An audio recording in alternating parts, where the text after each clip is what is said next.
जून 10 हमारे प्रतिदिन की रूटीन मिनिस्ट्रीज की ओर से आप सबों को नमस्कार। आज के संदेश का शीर्षक विश्वास की छलांग, किम्पिया लूडर की ओर से। आज के पवित्र शास्त्र का भाग नीति वचन की पुस्तक अध्याय 3 वचन 5 से 8।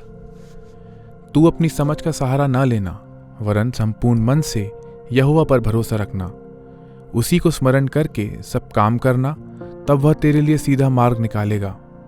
अपनी दृष्टि में बुद्धिमान ना होना, यहोवा का भय मानना और बुराई से अलग रहना। ऐसा करने से तेरा शरीर भला चंगा और तेरी हड्डियां पुष्ट रहेंगी। मुख्य वचन नीति वचन अध्याय 3 पद 6। उसी को स्मरण करके सब काम करना, तब वह तेरे लिए सीधा मार्ग निकालेगा। जैसे ही मैं रेन फॉरेस्ट के सबसे ऊंचे स्थान से जिप लाइन पर चढ़ने को तैयार हुआ तो मेरे अंदर भय समा गया। मंच से कूदने से कुछ क्षण पहले मेरे मन में हर उस बात के बारे में विचार आने लगे जो गलत हो सकती है, परंतु उस पूरे साहस के साथ जो मैंने जुटा लिया था और जुटा सकता था, मैंने मंच छोड़ दिया। जंगल की ऊंचाइयों से गिरते हुए हरे भरे पेड़ों से होकर मैं नीचे आ रहा था। हवा मेरे बालों से लग कर बह रही थी और धीरे धीरे मेरी चिंता लुप्त होने लगी। जैसे जैसे हवा में ग्रेविटी से मैं नीचे आ रहा था, अगला मंच मुझे साफ नजर आने लगा और धीरे से रुकने के बाद मुझे पता चल गया कि मैं सुरक्षित पहुंच गया हूं। जिप लाइन पर बिताया गया मेरा समय मेरे लिए ऐसे समय के रूप चित्रित किया गया है जिसमें परमेश्वर हमसे नए और चुनौतीपूर्ण प्रयास करवाता है।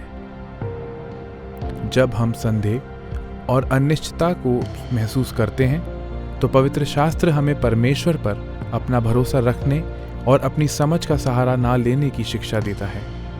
जब हमारा मन भय और शंकाओं से भरा होता है तो हमारे मार्ग अस्पष्ट और विकृत हो सकते हैं, परंतु एक बार जब हम परमेश्वर को अपना मार्ग सौंपने के द्वारा विश्वास में कदम उठाने का निर्णय ले लिए तो वे हमारे लिए सीधा मार्ग निकालेगा। प्रार्थना और पवित्र शास्त्र में समय व्यतीत करने के द्वारा यह सीख कर कि परमेश्वर कौन है, हम विश्वास की छलांग लगाने के लिए और अधिक आश्वस्त हो जाते हैं। जब हम परमेश्वर से जुड़े रहते हैं और उसे हमारे जीवन में बदलावों के माध्यम से हमारा मार्गदर्शन करने की अनुमति देते हैं, तो हम जीवन की चुनौतियों में भी स्वतंत्रता और शांति प्राप्त कर सकते हैं।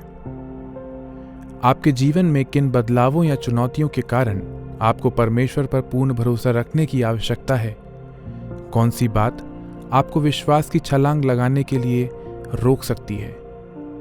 हे प्रिय पिता, कृपया मुझे वह ज्ञान और सामर्थ्य प्रदान करें जिसकी आप पर भरोसा करने के लिए मुझे मेरे जीवन में आवश्यकता है। धन्यवाद।